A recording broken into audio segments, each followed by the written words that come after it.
ദൈവനാമത്തിന് മഹത്വം ഉണ്ടാകട്ടെ. കഴിഞ്ഞ 2 ആഴ്ചക്കാലമായി കത്തീഡ്രൽ സഭയിൽ വെച്ച് നടത്തപ്പെട്ട VBSൻ്റെ സമാപനം എന്നോണം ഇന്ന് നമ്മൾ VBS സൺഡേ ആയി ആഘോഷിക്കുകയാണ്.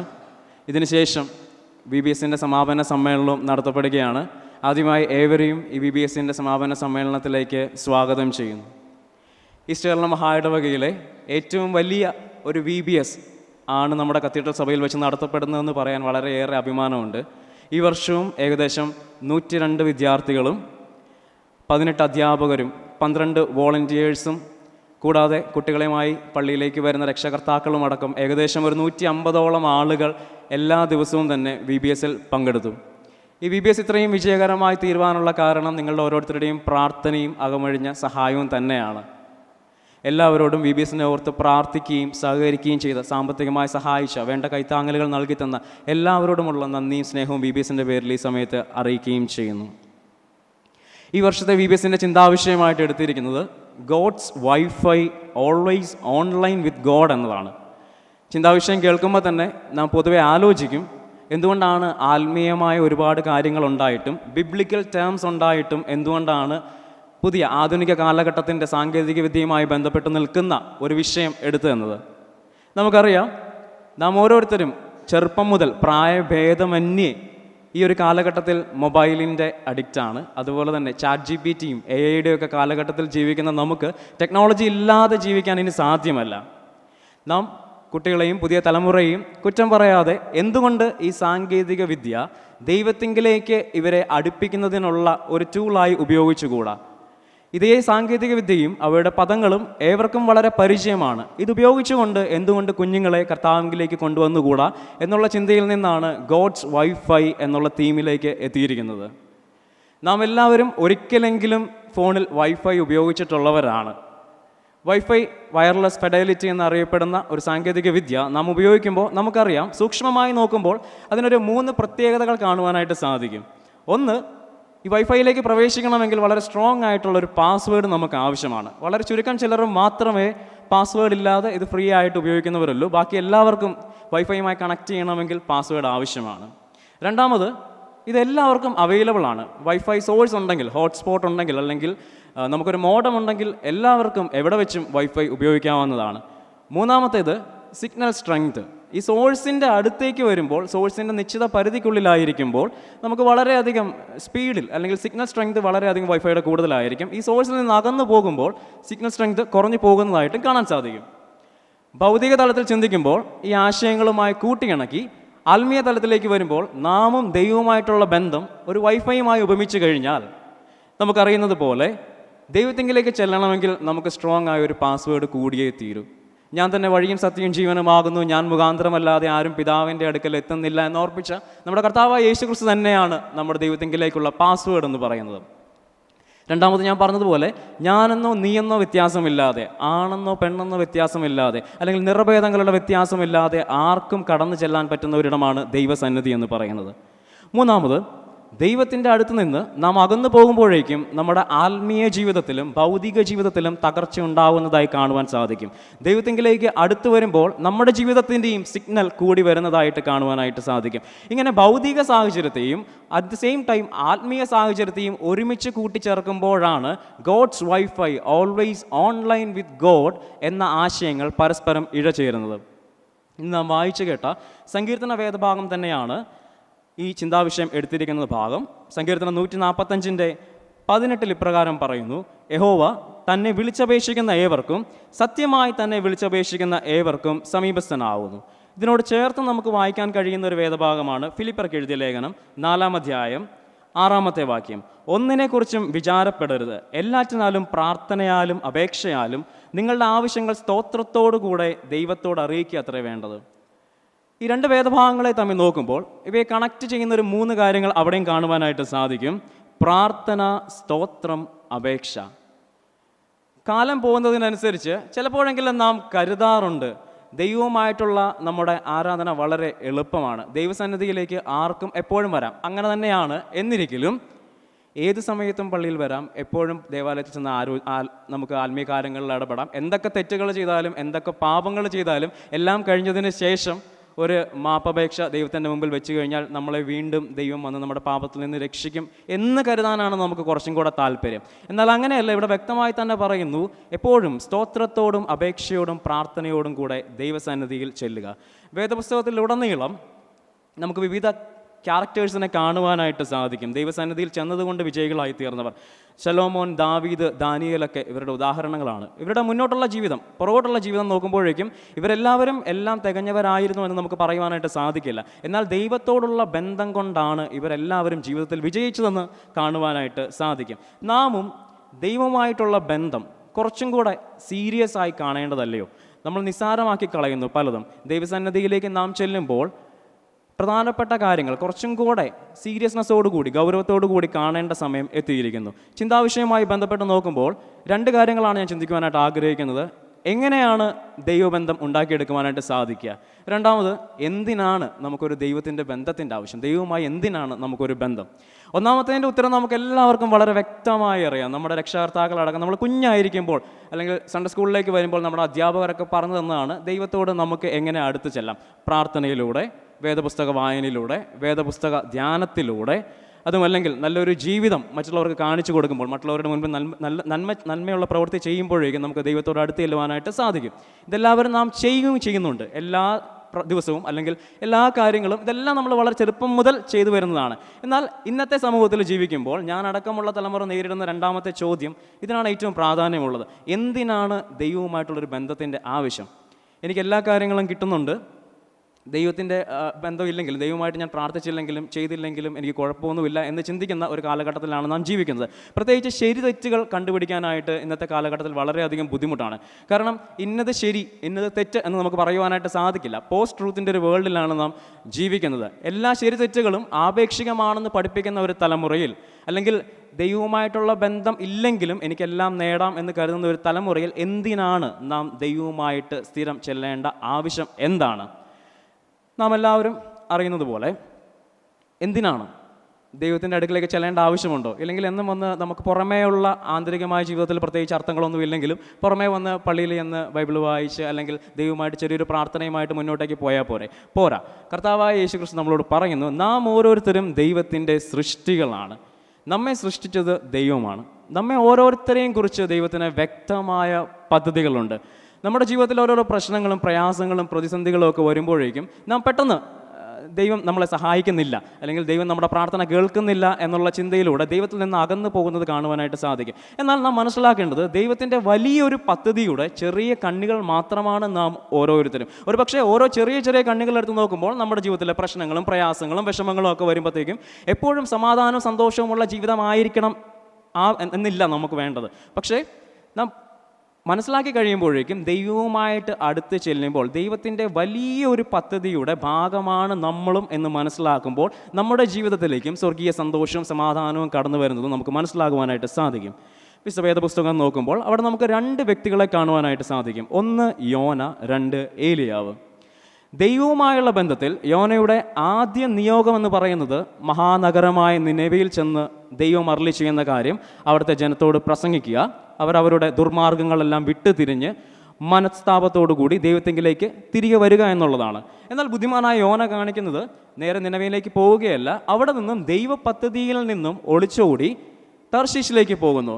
എന്നാൽ നമുക്കെല്ലാവർക്കും അറിയാവുന്നതുപോലെ നാം വിട്ടുകളഞ്ഞാലും നമ്മളെ വിട്ടുകളയാത്ത ഒരു ദൈവമാണ് നമ്മളോടൊപ്പമുള്ളത്. ആ ദൈവം നാം ഏത് സാഹചര്യത്തിലായിരുന്നാലും നമ്മളെ തിരികെ ദൈവസന്നിധിയിലേക്ക് കൊണ്ടുവരുവാനായിട്ട് ശ്രമിക്കുന്നു. യോനയുടെ ജീവിതത്തിലും അങ്ങനെ തന്നെയാണ് സംഭവിച്ചത്. ദൈവത്തെ മറന്ന് ദൈവത്തോട് അനുസരണക്കേട് കാണിച്ച് തർശീശിലേക്ക് പോകുന്ന യോന പിന്നീട് ജീവിതത്തിൽ പ്രയാസങ്ങളും പ്രതിസന്ധികളും നേരിടുന്നു. നമുക്ക് കഥകൾ വളരെ വ്യക്തമായി അറിയാം. മത്സ്യത്തിൻ്റെ വയറ്റിൽ കിടന്ന യോന കർത്താവിനോട് നിലവിളിക്കുകയാണ്. നമ്മളും ഇങ്ങനെയല്ലേ? നമ്മുടെ ജീവിതത്തിൽ സന്തോഷവും സമാധാനവും ഒക്കെ ഉള്ളപ്പോൾ ഒരു സമയത്ത് നാം ദൈവത്തിന് വേണ്ട രീതിയിൽ സ്തോത്രവും ബഹുമാനവും മഹത്വവും ഒന്നും കൊടുക്കാറില്ല. എന്നാൽ എന്തെങ്കിലും പ്രയാസങ്ങൾ, നമുക്കിഷ്ടമല്ലാത്ത എന്തെങ്കിലും കാര്യങ്ങൾ നമ്മളുടെ ജീവിതത്തിലേക്ക് നടക്കുമ്പോഴേക്കും പെട്ടെന്ന് കർത്താവിനോട് നാം നിലവിളിക്കുകയാണ്, കർത്താവിനോട് അപേക്ഷിക്കുകയാണ്. കർത്താവ് ഈ പ്രാർത്ഥന കേൾക്കുന്നു. കഴിഞ്ഞ ദിവസം നമ്മുടെ VBS ആയിട്ട് തിരുവനന്തപുരത്ത് ടൂർ പോയിരുന്നു. അപ്പോൾ ആ സമയത്ത് ഞങ്ങൾ ഒരു ബീച്ച് സന്ദർശിച്ചപ്പോഴത്തേക്കും അച്ഛനും കൊച്ചമ്മയും ഞങ്ങൾ സംസാരിച്ചിരുന്നപ്പോഴത്തേക്കും ഒരു കാര്യം പറയുണ്ടായി. ദൈവവുമായിട്ടുള്ള ഏറ്റവും അടുത്ത് നിൽക്കണമെങ്കിൽ അല്ലെങ്കിൽ ദൈവത്തിനോട് കുറച്ച് സമയം ചെലവഴിക്കണമെങ്കിൽ ഏറ്റവും നല്ലത് ഒരു സ്പീഡ് ബോട്ടെ കയറ്റി ഇവരെ കുറച്ച് നേരം കടലിലേക്ക് വിടുക. ആ സമയത്ത് വേറൊന്നും ചിന്തിക്കില്ല. ദൈവമേ എനിക്ക് എങ്ങനെയെങ്കിലും മടങ്ങി വരണേ, എത്രയും പെട്ടെന്ന് ഇവിടെ തിരിച്ചെത്തണമെന്ന് മാത്രമേ ചിന്തയുണ്ടാവുള്ളൂ. അതുപോലെ തന്നെ കഴിഞ്ഞ ആഴ്ചയിലൊക്കെ ആണെങ്കിൽ നമുക്ക് ഭയങ്കര മഴയും ഇടിയൊക്കെ ആയിരുന്നു. ഈ സമയത്ത് അതുവരെ ഇല്ലാത്തൊരു ദൈവസ്നേഹം പെട്ടെന്ന് ഈ ഇടി നടുങ്ങുമ്പോഴും മഴ പെയ്യുമ്പോഴും ദൈവമേ ദൈവമേ ദൈവമേ എന്നുള്ള വിളി. ലോകത്തുള്ള ഒരു കാര്യങ്ങളും നമ്മൾ ആ സമയത്ത് ചിന്തിക്കത്തില്ല. ദൈവത്തോട് ഏറ്റവും കൂടുതൽ അടുത്ത് ചെല്ലുന്നൊരു സമയമാണ്. ഇവിടെ ഇരുന്ന് ചിരിക്കുന്ന പല മുഖങ്ങളും അത് സാക്ഷ്യപ്പെടുത്തുകയും ചെയ്യുന്നുണ്ട്. പക്ഷെ അങ്ങനെയല്ല വേണ്ടത്. ദൈവസന്നിധിയിൽ നാം എപ്പോഴും ദൈവത്തിന് സ്തോത്രം ചെയ്യുന്നവരായിരിക്കണം, ദൈവത്തിന് അടുത്ത് ചെല്ലുന്നവർ ആയിരിക്കണം.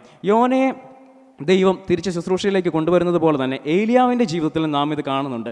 ശ്രേഷ്ഠന്മാരിൽ അതിശ്രേഷ്ഠനായ പ്രവാചകൻ എന്ന് എണ്ണിപ്പെടുന്ന ഏലിയാവിൻ്റെ ജീവിതത്തിലും സംഭവിച്ചത് ഇത് തന്നെയാണ്. ആഹാബും ഇസബേലും തന്നെ കൊല്ലുവാൻ ശ്രമിക്കുന്നുവെന്ന് മനസ്സിലാക്കിയ ഏലിയാവ് ദൈവസന്നിധിയിൽ ധീരനായിരുന്നിട്ട് കൂടി ഹോരേ പർവ്വതത്തിലെ ഒരു ഗുഹയിലേക്ക് ഓടിപ്പോയി രക്ഷാസ്ഥാനം കണ്ടെത്തുന്നു. അവിടെ ദൈവം അവന് ശബ്ദത്തിലൂടെ വരികയാണ്. ദൈവം അവനോട് ചോദിക്കുന്ന ഒരേ ഒരു കാര്യം, ഇവിടെ നിനക്ക് എന്ത് കാര്യം? നമ്മുടെ ജീവിതത്തിലും നമുക്ക് വഴിതെറ്റി പോകുമ്പോൾ, നാം ആയിരിക്കേണ്ടതല്ലാത്ത സ്ഥാനത്ത് നാം ചെല്ലുമ്പോൾ ദൈവം നമ്മളോട് ചോദിക്കുന്ന ഒരു കാര്യമുണ്ട്, ഇവിടെ നിനക്ക് എന്ത് കാര്യം? അതിനുശേഷം നാം ഏലിയാവിൻ്റെ ജീവിതത്തിൽ കാണുന്നു, ഏലിയാവിനോട് ഗുഹയുടെ പുറത്തേക്ക് വരാൻ പറയുന്നു. എന്നാൽ ഏലിയാവ് അതിന് തയ്യാറാകുന്നില്ല. തുടർന്ന് കൊടുങ്കാറ്റായും അഗ്നിയായും ഭൂമികുലുക്കമായും ഒക്കെ ശബ്ദങ്ങൾ അല്ലെങ്കിൽ പ്രപഞ്ച സൃഷ്ടികളെല്ലാം അവിടെ പ്രത്യക്ഷനാകുന്നുണ്ട്. എന്നാൽ നാം പഠിക്കേണ്ടത് അതിലൊന്നും യഹോവ ഉണ്ടായിരുന്നില്ല എന്നുള്ളതാണ്. ഈ ലോകത്ത് നാം ജീവിക്കുമ്പോൾ ഈ ഒരു കാലഘട്ടത്തിൽ ചിലപ്പോഴെങ്കിലും നമുക്കും തോന്നുന്നു ശബ്ദ കോലാഹലങ്ങളും കയ്യടികളും ഭയങ്കര ഒരു ബഹളമയമായതാണ് ആരാധന എന്ന് നാം കരുതി നമ്മുടെ തെറ്റായ രീതിയിലേക്ക് പോകുന്നുണ്ട്. എന്നാൽ ഈ വേദഭാഗമായി ചേർത്ത് വായിക്കുമ്പോൾ നമുക്ക് മനസ്സിലാക്കുന്നത് ഇവയിലൊന്നും ദൈവത്തെ കാണുവാനായിട്ട് സാധിക്കുന്നില്ല. ഇതിൻ്റെ ശേഷം മൃദുവായ ഒരു ശബ്ദം അവിടെ കേൾക്കുന്നു. ആ ശബ്ദത്തിലൂടെ കർത്താവ് നമ്മളോട് സംസാരിക്കുന്നു. നമ്മുടെ ജീവിതത്തിലും പ്രശ്നങ്ങളും പ്രതിസന്ധികളും പ്രയാസങ്ങളും നേരിടുമ്പോൾ നാം നിലവിളിക്കുമ്പോഴേക്കും നമുക്ക് ചുറ്റും നമ്മുടെ മുൻപിൽ കർത്താവായ യേശു ക്രിസ്തു അല്ലെങ്കിൽ ദൈവം നമ്മളോട് മൃദുവായി സംസാരിക്കുന്നുണ്ട്. എന്നാൽ അത് കേൾക്കുവാനായിട്ട് നാം ചെവി തുറക്കാൻ തയ്യാറാവുന്നില്ല. ഏലിയാവിൻ്റെ ജീവിതത്തിലും യോനയുടെ പിന്നീടുള്ള ജീവിതത്തിലും നാം കാണുന്നു, ദൈവവുമായുള്ള ബന്ധത്തിലേക്ക് വന്നതിന് ശേഷം യോന ഒരു ജനസമൂഹത്തെ മുഴുവൻ രക്ഷിക്കുന്നതായും ഏലിയാവ് ഇസ്രയേൽ രാജാവിനെയും അരാം രാജാവിനെയും അതുപോലെ തന്നെ തനിക്ക് ശേഷം എലീശ പ്രവാചകനെയും ഒക്കെ അഭിഷേകം ചെയ്യുന്നത് കാണാൻ സാധിക്കും. ദൈവത്തോടുള്ള ബന്ധത്തിന് ശേഷം തങ്ങളുടെ ജീവിതത്തിൽ വന്ന വ്യത്യാസങ്ങൾ വളരെയധികം നമുക്ക് എവിഡൻ്റ് ആയിട്ട് ഈ രണ്ട് വ്യക്തികളുടെ ജീവിതത്തിലും കാണുവാനായിട്ട് സാധിക്കും. ഞാൻ പറഞ്ഞതുപോലെ തന്നെ നമ്മെ സൃഷ്ടിച്ച ദൈവത്തിൻ്റെ മുൻപിൽ ദൈവത്തിന് വേണ്ടി നമ്മളെ സമർപ്പിക്കുക, ദൈവത്തിൻ്റെ പദ്ധതിക്ക് വേണ്ടി നമ്മളെ ഒരുക്കി കൊടുക്കുക എന്നുള്ളത് തന്നെയാണ് നമ്മുടെ ജീവിതത്തിൻ്റെ ലക്ഷ്യം എന്നുള്ളത്. ഒരു പക്ഷേ അത് വലിയ വലിയ കാര്യങ്ങൾ ചെയ്യുവാൻ നമുക്ക് കഴിഞ്ഞു എന്ന് വരില്ല. എപ്പോഴും നമുക്ക് ഒരു ജനസമൂഹത്തിന് മുൻപിൽ പ്രസംഗിക്കുവാനോ അല്ലെങ്കിൽ രോഗ ശുശ്രൂഷ ചെയ്യുവാനോ പ്രവചനങ്ങൾ നടത്തുവാനോ ഒന്നും കഴിഞ്ഞില്ല എന്ന് വരും. അപ്പോൾ എങ്ങനെയാണ് നമുക്ക് ദൈവത്തോട് അടുത്ത് ചെല്ലാൻ സാധിക്കുക? ദൈവത്തിൻ്റെ പദ്ധതി എങ്ങനെയാണ് നമ്മളിലൂടെ നിറവേറ്റുവാനായിട്ട് സാധിക്കുക?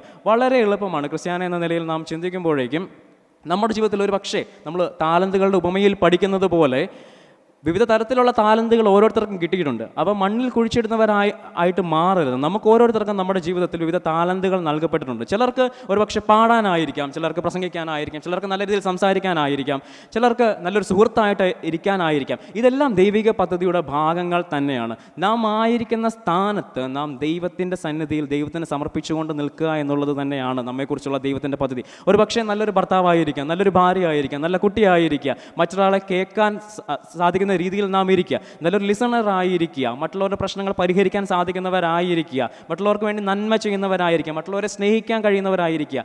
ഇവയെല്ലാം നാം ചെയ്യുമ്പോൾ നല്ലൊരു ജോലി സ്ഥലത്താണെങ്കിൽ നാം നല്ല രീതിയിൽ നമ്മളെ ഏൽപ്പിക്കുന്ന ഡ്യൂട്ടികൾ നമുക്ക് ചെയ്യുവാൻ സാധിക്കുന്നുണ്ടെങ്കിൽ ഇവയെല്ലാം ദൈവത്തിൻ്റെ പദ്ധതിയുടെ ഭാഗങ്ങൾ തന്നെയാണ്. എപ്പോഴും നാം കരുതുന്നു നാം വലിയ വലിയ കാര്യങ്ങൾ ചെയ്യുമ്പോൾ മാത്രമേ ദൈവസന്നിധിയിലേക്ക് അടുത്ത് ചെല്ലുന്നുള്ളൂ, ദൈവത്തിൻ്റെ പദ്ധതി ഉണ്ടാകുന്നുള്ളൂ. ആ മനസ്സിലാക്കലുകളിലാണ് നമുക്ക് ഏറ്റവും കൂടുതൽ പ്രയാസവും വരുന്നത്. എന്തുകൊണ്ടാണ് എൻ്റെ ജീവിതത്തിൽ ഇങ്ങനെ വരുന്നത്? എൻ്റെ ജീവിതത്തിൽ മാത്രം ഇങ്ങനെ സംഭവിച്ചുകൊണ്ടിരിക്കുന്നു, പ്രശ്നങ്ങൾ വരുന്നു, പ്രതിസന്ധികൾ വരുന്നു, എന്തുകൊണ്ടാണ് ഇങ്ങനെ? അപ്പോൾ നാം മനസ്സിലാക്കേണ്ടത് വലിയൊരു പദ്ധതിയുണ്ട് നമ്മെക്കുറിച്ച്. അങ്ങനെ ചിന്തിക്കുമ്പോൾ ഈ ഓരോ പദ്ധതിയും നിറവേറാനായിട്ട് നമ്മുടെ ജീവിതം നാം ദൈവത്തിന് വേണ്ടി സമർപ്പിക്കുമ്പോൾ നമ്മുടെ ജീവിതത്തിന് അർത്ഥമുള്ളതായി തീരുന്നു. ഏലിയാവിൻ്റെയും യോനയുടെയും കാര്യം നാം ചിന്തിച്ചതുപോലെ തന്നെ അനുസരണക്കേട് കാണിക്കുന്നവരാകാതെ, ദൈവസന്നിധിയിൽ നിന്ന് വിട്ടൊളിച്ച് എങ്ങോട്ടെങ്കിലും പോകുന്നവരാകാതെ ദൈവത്തിന് വേണ്ടി സമർപ്പിക്കുന്നവരായിട്ട് തീരുവാൻ നമുക്ക് കഴിയണം. നാം എല്ലാവരും നിത്യജീവനെ കാത്തിരിക്കുന്നവരാണ്. ജീവിതത്തിൻ്റെ അവസാന കർത്താവായ യേശു ക്രിസ്തു വരുമെന്നും അവനോട് കൂടെ നാം ഇനി മരണമില്ലാത്ത ജീവിതം നയിക്കുമെന്നും ഒക്കെ ആഗ്രഹിക്കുന്ന നാം ചിലപ്പോഴെങ്കിലും മറ്റുള്ളവരെ നാം വിധിക്കാറുണ്ട്. നമ്മുടെ ജീവിതം, നാമും നമ്മുടെ കർത്താവുമായിട്ടുള്ള ജീവിതം സ്ഥിരപ്പെടുത്തണം. കർത്താവ് എല്ലാവരെയും ഈ ലോകത്തേക്ക് അയക്കുന്നത് ഒറ്റയ്ക്കൊറ്റയ്ക്കാണ്. ആരെയും നമ്മുടെ ഈ ലോകത്തിലൊരു ഗ്രൂപ്പായിട്ട് അയക്കുന്നില്ല. അതായത് നാം ജനിക്കുന്നത് ഒറ്റയ്ക്കൊറ്റയ്ക്കാണ്. ഇരട്ടകളാണെങ്കിൽ കൂടെ ഒരു മിനിറ്റിൻ്റെ വ്യത്യാസത്തിലെങ്കിലുമാണ് അയക്കുന്നത്. നാം തിരികെ ദൈവസന്നിധിയിൽ ചെന്ന് കണക്ക് ബോധിപ്പിക്കേണ്ടതും നമ്മൾ ഒറ്റയ്ക്കൊറ്റയ്ക്കാണ്. നമ്മുടെ കണക്കുകൾ നമുക്ക് മാത്രമേ ബോധിപ്പിക്കാനായിട്ട് സാധിക്കുകയുള്ളൂ. അതുകൊണ്ട് തന്നെ നമ്മുടെ ഓരോരുത്തരുടെയും ജീവിതം നാം വളരെയധികം ശരിയാക്കേണ്ടിയിരിക്കുന്നു. അല്ലെങ്കിൽ ഇന്നവർ എൻ്റെ കൂടെ ഉണ്ടായിരുന്നല്ലോ കർത്താവെ, അപ്പോൾ അവരെ സ്വർഗത്തിലേക്ക് വിട്ടല്ലോ, അല്ലെങ്കിൽ എൻ്റെ ജീവിതത്തിൽ ഞാൻ ഇത്രയൊക്കെ ചെയ്തിട്ടുണ്ടല്ലോ, അതിനേക്കാൾ ഉപരി, അങ്ങനെ പറയുന്നതിനേക്കാൾ ഉപരി സ്വയം നാമും ദൈവവുമായിട്ടുള്ളൊരു ബന്ധത്തിലേക്ക് എത്തേണ്ടത് ആവശ്യമാണ്. അല്ലെങ്കിൽ കർത്താവ് രണ്ടാമത് വീണ്ടും വരുമ്പോഴേക്കും ലോകത്ത് നടക്കുന്ന വിവിധ സംഭവങ്ങൾ നാം കാണുന്നുണ്ട്. ഈ ഇടയ്ക്ക് പുതിയ പോപ്പിനെ ഇലക്ഷൻ നടത്തുന്നു. അതുപോലെ തന്നെ വിവിധ ആക്രമണങ്ങൾ നടക്കുന്നു. ഇസ്രായേൽ പാലസ്തീൻ യുദ്ധങ്ങൾ വർഷങ്ങളായി നടന്നുകൊണ്ടിരിക്കുന്നു. അവിടെയൊക്കെ ചില കുഞ്ഞുങ്ങളുടെയൊക്കെ ഫോട്ടോ നമ്മൾ പത്രത്തിൽ കാണാറുണ്ട്. അപ്പം നമ്മൾ ആലോചിക്കും, ഇവരൊക്കെ എന്ത് ചെയ്തിട്ടാണ് നിഷ്കളങ്കരായി കുഞ്ഞുങ്ങളുടെ ചിരിക്കുന്ന മുഖത്ത്, എന്നാൽ അവർക്ക് നമുക്ക് കിട്ടുന്ന നന്മകളൊന്നും തന്നെ അവർക്ക് കിട്ടുന്നില്ല. നാം എപ്പോഴും നമുക്കില്ല എന്ന് പറയുമ്പോഴേക്കും ലോകത്തിൻ്റെ വിവിധ ഭാഗങ്ങളിൽ അവർക്ക് സ്വതന്ത്രമായി ഒന്ന് സഞ്ചരിക്കാനോ അല്ലെങ്കിൽ ഒന്ന് വിദ്യാഭ്യാസം ചെയ്യാനോ അല്ലെങ്കിൽ സ്വന്തം അപ്പൻ്റെ അമ്മയുടെ കൂടെ ജീവിക്കാനുള്ള സ്വാതന്ത്ര്യം പോലും ഇല്ലാത്ത ഒരു ലോകമാണ് നമുക്ക് ചുറ്റുമുള്ളത്. ലോകത്ത് നടക്കുന്ന പല സംഭവങ്ങളും നാം കണ്ടതാണ്. കഴിഞ്ഞ ദിവസം പഹൽഗാമിൽ ഒരു ഭാര്യ ഒരു ഭർത്താവിൻ്റെ മുൻപിലിരുന്ന് തൻ്റെ ജീവൻ നഷ്ടപ്പെട്ട ഭർത്താവിൻ്റെ മുമ്പിലിരുന്ന് കരയുന്ന ഒരു ചിത്രം നമ്മുടെ എല്ലാവരുടെയും മനസ്സിനെ പിടിച്ച് ഒലച്ചതാണ്. ഒരു 3-4 ദിവസത്തോളം നമ്മളിത് വളരെയധികം വേട്ടയാടുന്ന ഒരു ചിത്രമായിരുന്നു. അപ്പോൾ നമ്മുടെ ജീവിതത്തിനൊന്നും ഞാൻ ഇത്ര കാലം വരെ ജീവിച്ചേക്കാം എന്ന് നമുക്കാരും ലൈസൻസ് നമുക്ക് തന്നിട്ടില്ല. നാം പൊതുവെ ചിന്തിക്കുന്ന ഒരു കാര്യം, എനിക്കിനിയും കാലങ്ങളുണ്ട്, മുന്നോട്ടേക്ക് വർഷങ്ങൾ എനിക്കിനിയും ജീവിക്കാനുണ്ട്, അപ്പോൾ എപ്പോഴെങ്കിലും ഞാനൊന്ന് ശരിയായിക്കോളാം, ഞാൻ ദൈവത്തിൻ്റെ അടുത്തേക്ക് വന്ന് പാപങ്ങളൊക്കെ ഏറ്റുപറഞ്ഞ് ഞാൻ ഓക്കെ ആയിക്കോളാം എന്നുള്ളൊരു ചിന്തയിലാണ്, ആ ഒരു ഓവർ കോൺഫിഡൻസിലാണ് നാം പോയിക്കൊണ്ടിരിക്കുന്നത്. എന്നാൽ നാം മനസ്സിലാക്കേണ്ട ഒരു കാര്യമുണ്ട്, നമുക്കറിയില്ല ഈ എടുക്കുന്ന ശ്വാസം, ഒരു പക്ഷേ ഞാനിവിടെ നിന്ന് എടുക്കുന്ന ശ്വാസം പിന്നീട് എനിക്ക് വലിക്കാൻ സാധിക്കുന്നില്ല എങ്കിൽ നമ്മുടെ ജീവിതം അവിടെ തീർന്നു. ആ സമയത്ത് നമുക്ക് അയ്യോ ഞാനത് ചെയ്തില്ലല്ലോ കർത്താവേ, എനിക്ക് ഇന്ന കാര്യം കൂടെ ചെയ്യാനുണ്ട് എന്ന് നമുക്ക് പറയുവാനുള്ള ഒരു സ്വാതന്ത്ര്യം നമുക്ക് ആ സമയത്തില്ല. അതുകൊണ്ട് തന്നെ നാം ജീവിക്കുന്ന സാഹചര്യത്തിൽ, ഏത് സാഹചര്യമായിക്കൊള്ളട്ടെ, നാം ഇരിക്കുന്ന സ്ഥാനത്ത് നമ്മുടെ പേരൻസിൻ്റെ കൂടെ ആണെങ്കിൽ ആ ഒരു ജീവിതം നമുക്ക് അനുഗ്രഹമാണ്. നമുക്ക് സുഹൃത്തുക്കളുടെ കൂടെ ഇരിക്കാൻ സാധിക്കുന്നുണ്ടെങ്കിൽ, നല്ലൊരു കുടുംബം ഉണ്ടെങ്കിൽ, നല്ലൊരു കുട്ടികൾ നമുക്കുണ്ടെങ്കിൽ, ഇതെല്ലാം നമ്മുടെ അനുഗ്രഹങ്ങളുടെ ഭാഗമാണ്. എന്നാൽ ഇവയൊക്കെ നമ്മൾ വേണ്ട രീതിയിൽ പരിപാലിക്കുന്നുണ്ടോ, ഇവർക്കൊക്കെ നമുക്ക് വേണ്ട രീതിയിലുള്ള പരിപാലനം കൊടുക്കുവാൻ സാധിക്കുന്നുണ്ടോ എന്ന് ചിന്തിക്കേണ്ടിയിരിക്കുന്നു. നമ്മുടെ ജീവിതം ദൈവത്തിന് സമർപ്പിക്കുക. വലിയ വലിയ കാര്യങ്ങളിലേക്ക് പോകാതെ നമ്മളിലും ആത്മാവിൻ്റെ ഫലങ്ങൾ, സ്നേഹം, ക്ഷമ, സമാധാനം, പരോപകാരം, ഈ ഇന്ദ്രിയജയം തുടങ്ങിയ 9 ഫലങ്ങൾ, ആത്മാവിൻ്റെ ഫലങ്ങൾ നമ്മളിലും ഉണ്ടായിരിക്കണം. ദൈവപുത്രന്മാരാണ് നമ്മൾ, അല്ലെങ്കിൽ ദൈവത്തിൻ്റെ മക്കളാണ് നമ്മളെന്ന് മനസ്സിലാക്കുവാൻ മറ്റുള്ളവർ കാണുമ്പോഴേക്കും പറയണം, എന്തോ ഇവർ മറ്റുള്ളവരിൽ നിന്ന് ഡിഫറൻ്റ് ആണ്, ഇവർ വ്യത്യസ്തനാണ്. അത് നമ്മുടെ പ്രവൃത്തിയിൽ അങ്ങനെ വരണമെങ്കിൽ നാം ദൈവത്തിന് വേണ്ടി സമർപ്പിച്ചവരായിരിക്കണം. God's wifi, always online with God എന്നുള്ള തീമിൽ നിന്ന് നാം ചിന്തിക്കുന്നതും അതുതന്നെയാണ്. ദൈവവുമായി സ്ഥിരമായൊരു ബന്ധത്തിലായിരിക്കുക. ഏതെങ്കിലും ഒരു 5 മിനിറ്റ് അല്ലെങ്കിൽ 10 മിനിറ്റ് അല്ലെങ്കിൽ ഇന്ന ദിവസം ഞായറാഴ്ച മാത്രം ഞാൻ ദൈവവുമായി ബന്ധത്തിലായിരിക്കാം എന്നുള്ളതല്ല ദൈവം ആഗ്രഹിക്കുന്നത്. ഏത് സാഹചര്യത്തിലായിരിക്കുന്നുവോ, ഏത് പ്രതിസന്ധിയിലായിരിക്കുന്നുവോ, ഏത് പ്രശ്നത്തിലായിരിക്കുന്നുവോ അവിടെയെല്ലാം നിങ്ങൾക്ക് കാവലായി നമ്മുടെ കർത്താവ് നമ്മളോടൊപ്പമുണ്ട് എന്ന് ബൈബിളിൽ സുവിശേഷ വേദഭാഗം വായിച്ചു കേട്ടതുപോലെ തന്നെ ലോകാവസാനത്തോളം ഞാൻ നിങ്ങളോട് കൂടെയുണ്ട് എന്ന് പറയുന്ന ഒരു കർത്താവാണ് നമുക്കുള്ളത്. നമ്മുടെ പ്രശ്നങ്ങൾ നാം കർത്താവിനോട് പറയുക, അതിന് പരിഹാരമായ കർത്താവ് നമ്മളോടൊപ്പമുണ്ട്. ഒരു പക്ഷേ വളരെ ഇമ്മീഡിയറ്റായ ഒരു ആൻസർ കിട്ടിയെന്ന് വരില്ല. ഒരു പക്ഷേ നമ്മുടെ കാര്യങ്ങൾ പറയുമ്പോഴേക്കും ഞാനിത് പറയുന്നു, നാളെ എനിക്കത് കിട്ടിയെന്ന് വരില്ല. എങ്കിലും ക്ഷമയോടുകൂടി കർത്താവിന് വേണ്ടി കാത്തിരിക്കുന്നവരായിരിക്കുക. എല്ലാം അതതിൻ്റെ സമയത്ത് കർത്താവ് തരും എന്ന് നമ്മളോട് പറയുന്നുണ്ട്. നാളെക്കുറിച്ച് വിചാരപ്പെടരുത്. ഒന്നിനെക്കുറിച്ചും വിചാരപ്പെടാത്തവരായി ദൈവത്തിന് വേണ്ടി സമർപ്പിക്കുന്നവരായി നാം തീരണം. ദൈവവുമായി സ്ഥിരമായൊരു ബന്ധം ഉണ്ടാക്കിയെടുക്കുവാൻ നമുക്ക് ഓരോരുത്തർക്കും കഴിയണം. നാം ഇന്ന് ചിന്തിച്ചതുപോലെ പ്രാർത്ഥനയിലൂടെയും വിശ്വാസത്തിലൂടെയും വേദപുസ്തക വായനയിലൂടെയും ദൈവത്തിൻ്റെ അടുക്കിലേക്ക് നമുക്കും തിരികെ മടങ്ങിച്ചെല്ലാം. അതുമാത്രമല്ല, എന്തിനാണ് ദൈവബന്ധം, ദൈവവുമായിട്ടുള്ളൊരു ബന്ധം എന്തിനാണ് നിനക്ക് ആവശ്യമെന്നുള്ള കാര്യം നാം നമ്മുടെ പുതിയ തലമുറയും പഠിപ്പിക്കേണ്ടിയിരിക്കുന്നു. നമ്മൾ നമ്മുടെ കുട്ടികൾക്കും പറഞ്ഞു കൊടുക്കണം. ദൈവവുമായിട്ടുള്ളൊരു ബന്ധത്തിൽ കൂടെ മാത്രമേ നമുക്ക് നിത്യജീവൻ അവകാശമാക്കുവാനായിട്ട് സാധിക്കുകയുള്ളൂ. ദൈവത്തെ മറന്നുള്ളൊരു ജീവിതത്തിൽ ഒരു പക്ഷേ നൈമിഷികമായ വിജയങ്ങളൊക്കെ ഉണ്ടായെന്ന് വരാം. എന്നാൽ ഇതൊന്നും നീണ്ടു നിൽക്കുന്നതല്ല എന്ന് നമ്മുടെ കുട്ടികൾക്ക് പറഞ്ഞു കൊടുക്കണം. മൊബൈൽ ഫോണിനും ലഹരിക്കും മദ്യത്തിനും മയക്കുമരുന്നിനൊക്കെ അടിമയായിരിക്കുന്ന കുട്ടികളാണ് നമുക്ക് ചുറ്റുമുള്ളത്. അല്ലെങ്കിൽ തലമുറ വ്യത്യാസമില്ലാതെ ഇനി ഒരു 10 വർഷം കൂടെ കഴിയുമ്പോൾ എങ്ങനെയായിരിക്കും അടുത്ത ജനറേഷൻ നമുക്ക് പറയുവാനായിട്ട് സാധിക്കത്തില്ല. ഈ ഒരു അവസരത്തിൽ ക്രിസ്ത്യാനി എന്ന നിലയിൽ നാം ഓരോരുത്തരും നമ്മുടെ കുട്ടികൾക്ക്, നമ്മുടെ അടുത്ത തലമുറയ്ക്ക് ദൈവത്തെ കൊടുക്കുവാൻ തയ്യാറാവണം. ആരൊക്കെയോ നമുക്ക് വേണ്ടി മുട്ടിന്മേൽ നിന്നതുകൊണ്ടാണ് നാം ഇന്ന് ഇവിടെ സ്വസ്ഥമായി ദൈവത്തെ ആരാധിക്കുന്നത്. നമ്മുടെ മുൻ തലമുറ ദൈവത്തെ അറിഞ്ഞ് ആരാധിച്ചതുകൊണ്ടാണ്, അതിൻ്റെ ഫലമായിട്ടാണ് നാം ഓരോരുത്തരും ഇവിടെ നിൽക്കുന്നത്. അത് മനസ്സിലാക്കി വരും തലമുറയ്ക്കും നമ്മുടെ കർത്താവിനെ, നമുക്കറിയാവുന്ന കർത്താവിനെ, ദൈവസ്നേഹത്തെ കൊടുക്കുവാനായിട്ട് നമുക്ക് കഴിയണം. ഇല്ലെങ്കിൽ നമ്മുടെ ജീവിതത്തിന് പ്രത്യേകിച്ച് അർത്ഥമൊന്നും ഇല്ല എന്ന് മനസ്സിലാക്കുവാനായിട്ട് സാധിക്കും. ദൈവത്തെ പരസ്പരം കൊടുക്കുന്നവരായി, ദൈവത്തിന് വേണ്ടി സമർപ്പിക്കുന്നവരായി, ദൈവത്തോട് അനുസരണക്കേട് കാണിക്കാതെ ദൈവം എന്താണോ നമ്മളെക്കുറിച്ച് ആഗ്രഹിക്കുന്നത് പ്രാർത്ഥനയിൽ അതും കൂടെ ചേർക്കുന്നത് നമ്മളെപ്പോഴും നല്ലതായിരിക്കും. കർത്താവെ, നമ്മുടെ ആവശ്യങ്ങളെല്ലാം പറഞ്ഞതിന് ശേഷം എൻ്റെ ഇഷ്ടമല്ല, യേശു ദൈവത്തോട് പറഞ്ഞതുപോലെ തന്നെ നിൻ്റെ ഇഷ്ടം തന്നെ നിറവേറട്ടെ, അങ്ങയുടെ ആഗ്രഹം എന്താണോ അത് തന്നെ എന്നിലൂടെ നിവർത്തിക്കട്ടെ എന്നുള്ള പ്രാർത്ഥനയോടുകൂടെ നമുക്കും ദൈവസന്നിധിയിലായിരിക്കാം. ദൈവത്തെ സ്നേഹിക്കുന്നവന് ലഭിക്കാവുന്ന ഏറ്റവും വലിയ അനുഗ്രഹം എന്ന് പറയുന്നത് ദൈവസന്നിധിയിലായിരിക്കുക എന്നുള്ളത് തന്നെയാണ്. എന്നാൽ യഹോവയുടെ സന്നിധിയിൽ യോനെ പോലെ ഓടിപ്പോകാതെ, ഏലിയാവിനെ പോലെ പേടിക്കാതെ നമുക്കും ദൈവത്തിന് വേണ്ടി സമർപ്പിക്കുന്നവരായിരിക്കാം. നമുക്കറിയാം, ഇന്നത്തെ കാലഘട്ടത്തിൽ ജീവിക്കുമ്പോഴത്തേക്കും മൊബൈലിനും എല്ലാത്തിനും അഡിക്റ്റായി ജീവിക്കുന്ന ഒരു തലമുറ വേറൊരു റിയാലിറ്റിയാണ് ക്രിയേറ്റ് ചെയ്യുന്നത്, ഒരു വിർച്വൽ റിയാലിറ്റി ക്രിയേറ്റ് ചെയ്യുകയാണ്. എല്ലാത്തിൽ നിന്നും, നമ്മുടെ യഥാർത്ഥ ജീവിതത്തിൽ നിന്നും, യഥാർത്ഥ ലോകത്തിൽ നിന്നും ഒരു ഒളിച്ചോട്ടമാണ് നടത്തുന്നത്. എന്നാൽ അതല്ല യഥാർത്ഥമായിട്ടുള്ളത്. ദൈവസ്നേഹമാണ്, ദൈവമാണ് നമുക്കുള്ളത് എന്നുള്ളത് പറഞ്ഞു കൊടുക്കുവാൻ നമുക്ക് സാധിക്കണം. ദൈവനിയോഗങ്ങളെ തിരിച്ചറിഞ്ഞ് അനുസരണയുള്ള ദൈവ പൈതലായി നമുക്ക് ജീവിക്കുവാൻ കഴിയണം. ദൈവവുമായിട്ടുള്ള സ്ഥിരമായൊരു ബന്ധം രൂപപ്പെടുത്തുവാൻ നമുക്ക് കഴിയണം. ദൈവവുമായുള്ള ബന്ധത്തിൽ നിന്നും ഒളിച്ചോടുന്നവരാകാതെ ദൈവത്തിന് വേണ്ടി സമർപ്പിക്കുന്നവരായിരിക്കുവാൻ നമ്മളെ ഓരോരുത്തരെയും ദൈവം സഹായിക്കട്ടെ. പ്രാർത്ഥിക്കാം. കരുണയുള്ള കർത്താവേ, ഞങ്ങൾ കേട്ട വചനത്തിനായി അങ്ങേക്ക് സ്തോത്രം ചെയ്യുന്നു. ഓരോരുത്തരെയും അങ്ങയുടെ കൈകളിലേക്ക് സമർപ്പിച്ചുകൊണ്ട് പ്രാർത്ഥിക്കുന്നു. കർത്താവേ, ദൈവസന്നിധിയിൽ നിന്ന് പിന്മാറിപ്പോകുന്നവരായിട്ടല്ല, അങ്ങയുടെ സന്നിധിയിൽ അങ്ങയോട് ചേർന്ന് നിൽക്കുന്നവരായിരിക്കാൻ ഞങ്ങളെ ഓരോരുത്തരെയും ഒരുക്കണമേ. ഞങ്ങളുടെ ഹൃദയങ്ങളെയും ഞങ്ങളുടെ ജീവിതത്തെയും അങ്ങയുടെ കൈകളിലേക്ക് സമർപ്പിച്ചുകൊണ്ട് പ്രാർത്ഥിക്കുന്നു. എവിടെയായിരിക്കുന്നു അവിടെ അങ്ങേക്ക് വേണ്ടി നിലകൊള്ളുവാൻ ഞങ്ങളെ ഒരുക്കമുള്ളവരാക്കി തീർക്കണം. കർത്താവെ, ഞങ്ങളെ എല്ലാവരെയും അനുഗ്രഹിക്കണം. കർത്താവെ, എപ്പോഴും അങ്ങയോടുകൂടെ ആയിരിക്കുവാനും എൻ്റെ ഇഷ്ടമല്ല അങ്ങയുടെ ഇഷ്ടം തന്നെ എന്നിൽ നിറവേറണമെന്ന് പറയുവാനും ഞങ്ങളെ ഓരോരുത്തരെയും ഒരുക്കണമേ. പ്രാർത്ഥന കേട്ടിരിക്കാൻ സ്തോത്രം. യേശുവിൻ്റെ നാമത്തിൽ തന്നെ ആമേൻ.